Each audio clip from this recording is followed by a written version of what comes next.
In this video, we're going to do a recap of today's day 5, round 4 in the Copa versus Craig Wright Satoshi trial. So stay tuned for some bold predictions and calls as to who actually won today and where we are going into Super Bowl Sunday. All right, in case you've been living under a rock, just totally tuned out, there's one of the biggest trials of all time taking place right now. It's going to be to once and for all determine the identity of Satoshi Nakamoto, the infamous creator of the Bitcoin white paper from 2008.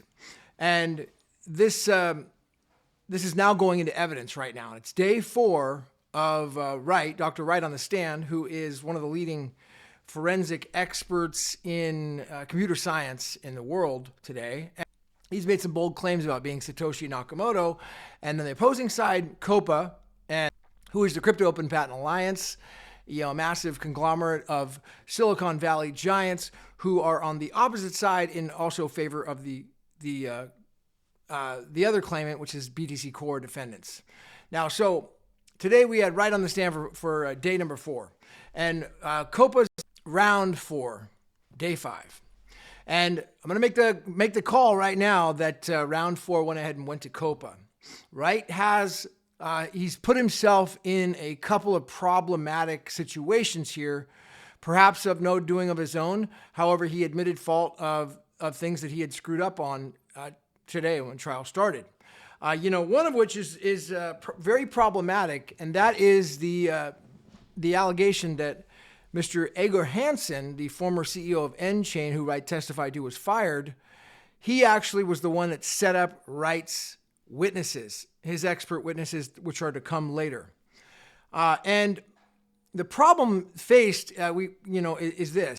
All right, before we go to that, Wright did a great job on the stand. I want to give it to him, is that he really did a great job. And if you're if you're really rooting for one side or the other, it looks like on the face that Wright would win today, on the face of things, because he really did a good job at rebutting the questions and coming back with some very educated responses, throughout it, which I'll go through today.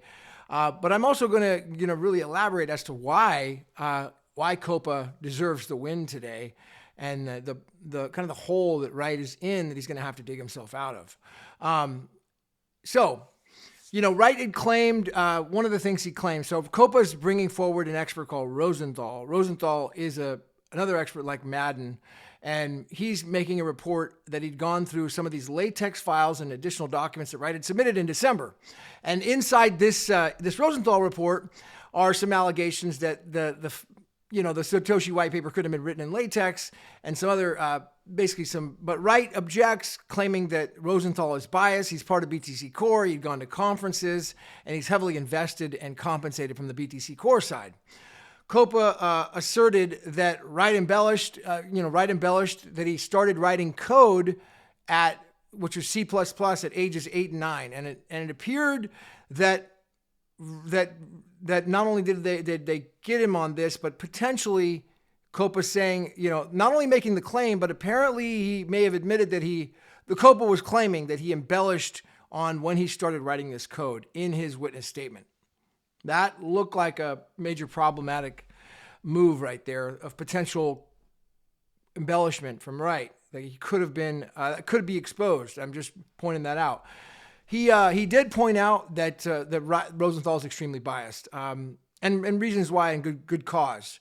Now, while Wright, he stood his grounds on these things, he also made comments about Agerhanssen, which were made to the media, not into court. And I think yesterday Wright had mentioned that it was in court case. It wasn't in the court case. It was at a court hearing, and Agerhanssen was interviewed by media.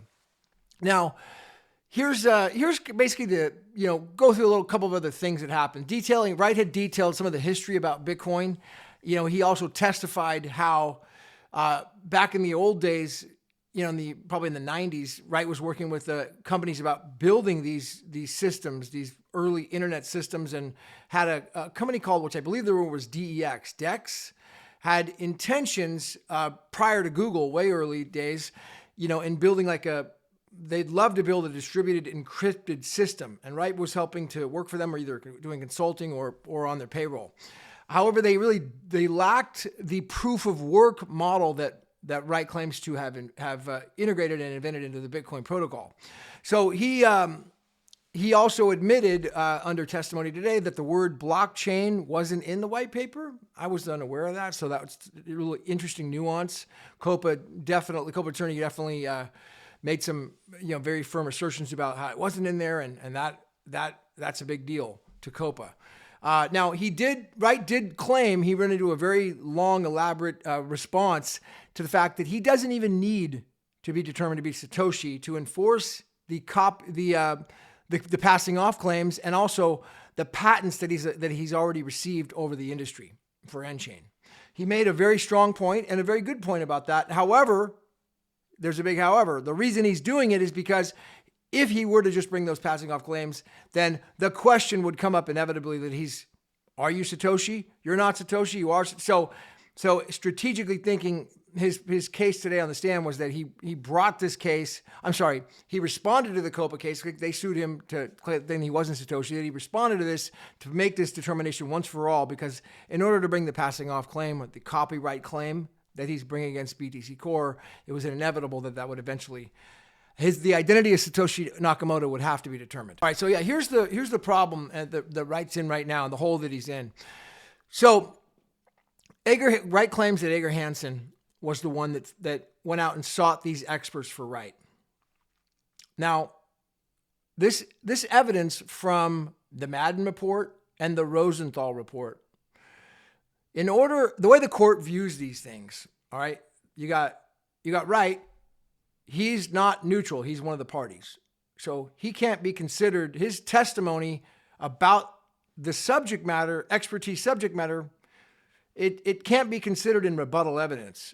Okay? So you got Rosenthal, who's bringing forward a paper and a report stating that he investigated these latex files and the Bitcoin white paper wasn't written in latex. You got an expert for Wright, apparently, Wright claims that was hired by Agerhanssen, and Agerhanssen is fired. He's no longer there. And so Wright is claiming that his experts that he has that are rebutting the evidence are, he didn't use the word incompetent, but they're not qualified. He's not fully endorsing them. And this is super problematic.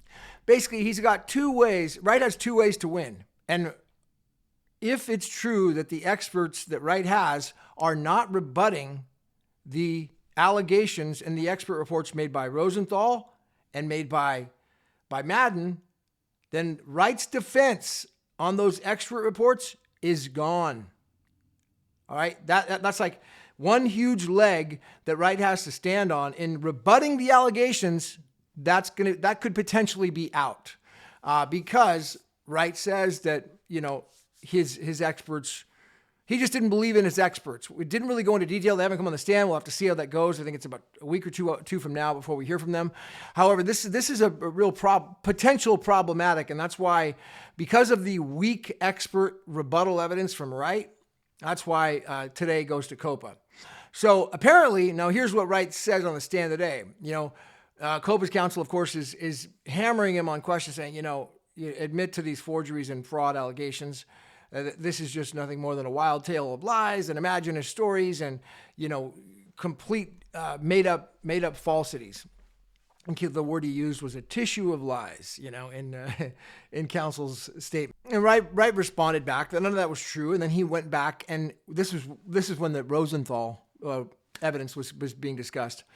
And then Wright went right after again in Rosenthal, stating that he's going to stand strong on Rosenthal not being credible, not being a competent expert, not following instructions. Wright claims to have given Rosenthal instructions for how to identify this information in the latex files and the papers. Rosenthal went off in a different direction, and he used programs that would not match up. An example Wright used was like Adobe. It's like saying, here, the file was written in Adobe, and then the expert says, well, let me just open it up in a .text file. Well, they're both text. Oh, it didn't work properly. So that's the example that Wright used, that it's so outlandish and so ridiculous what this expert has done. He failed to follow instructions. But again, that now is going into impeachment. All right, that's the other defense. Yes, Wright could win on an impeachment. He could impeach Rosenthal. Rosenthal's biased. He's not qualified. He's not competent. These are possibilities. However, because it appears that Wright's own expert testimony that he's got in is not strong enough, or is made critical admissions, fatal admissions to the reports, because potentially they were hired by Agerhanssen. Wright claims that Agerhanssen potentially infiltrated this project, and he was fired. He was now facing, as Wright says, potential criminal charges. So, but his work, Agerhassen's work, is still lingering here, because Wright claims to have been the one that hired these experts that Wright has that are doing poor work. All right, so that's a big problem that Wright's going to have to dig himself out on, and we'll see how that comes out. And ultimately, it's really going to come down to if Wright can't dig out of that, it doesn't mean he loses, but now his counsel, his solicitors are going to have to be they're going to have to be laser focused on impeachment. That's going to be because if as the court mentioned to Wright yesterday, if the reports get in from Madden and Rosenthal, if they get in, they're not in evidence yet, okay? They're not in yet. But if they do get in and the court considers them,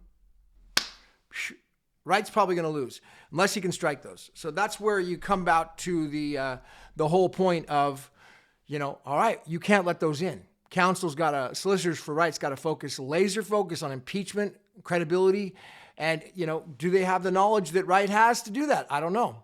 Does Wright have something up his sleeve? There's some talk about some additional words that slipped out today about potential watermarks in the white paper. I mean, there's a lot of, tinfoil hat conspiracy stuff that people theorize on about. We really don't know how that's going to play out. But right now, the facts, okay, what's before the court is that Wright's expert's weak. He's not rebutting the evidence. He's got, he's therefore losing today, and he's relying on a potential impeachment motion of these other experts.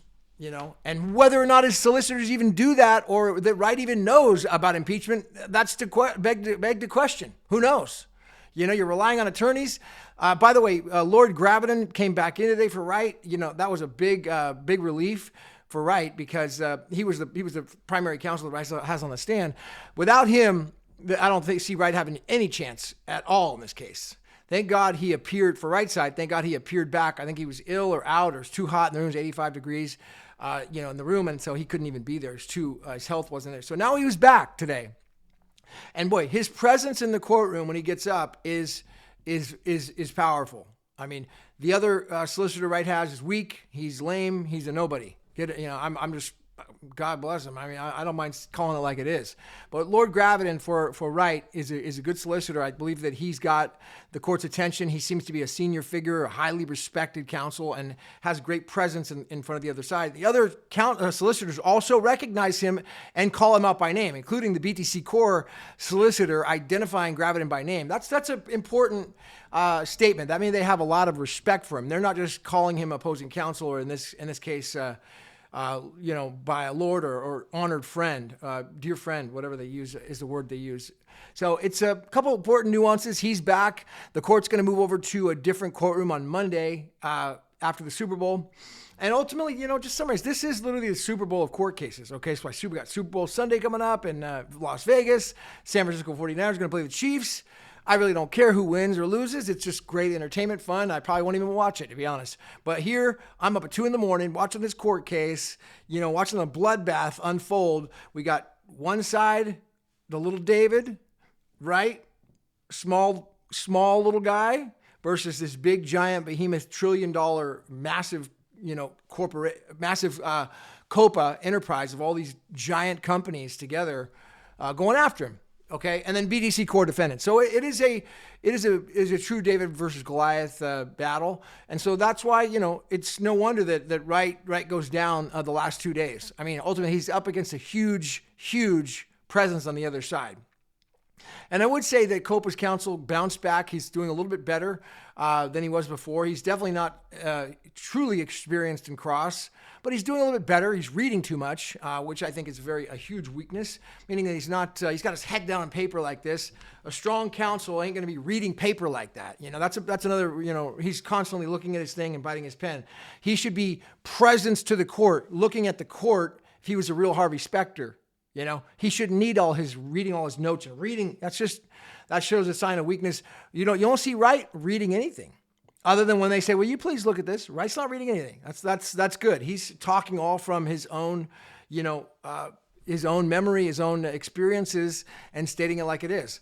We'll see how the BTC Core counsel goes. I believe he's going to be up on Monday. Not sure if Lord Graviton for Wright's going to be up after that, but it looks like the schedule is going to be right to at least Wednesday on the stand, and we'll be able to evaluate this. And I'll be making my calls each day and evaluating the the overall hearing. So, all right, that's going to be it. Thanks for Wall Street Bets or Wall Street something on Twitter sent me a sizable BSV.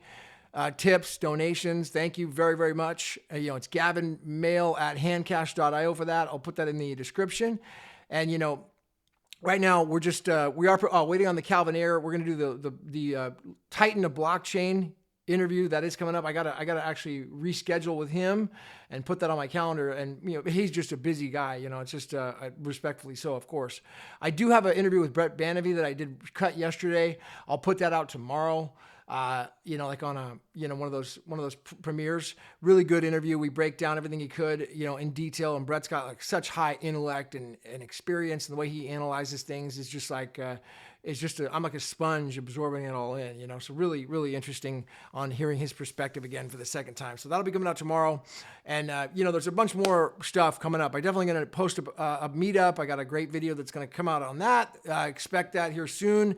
On this proposed spot in San Francisco. I'd love to get like Raphael or maybe Jack Lew or some featured speaker, because this meetup event has an actual speaker platform, okay, where a speaker could be there, we could film it, and it's very private, okay? However, it's super cool, and it's private/public, it's a great event. Anyways, I would love to get someone like Jack Lew or Raphael or Brett or somebody else to come out and do a talk there while we do this meetup. It'd be awesome. So stay tuned for more. Be sure to subscribe, hit the like button, notifications bell, leave a comment, and share the heck out of this video, because people need to hear about what the heck's going on with this trial so they can finally get clarity on this giant court case. And I thank you guys for everything. I will see you at the top.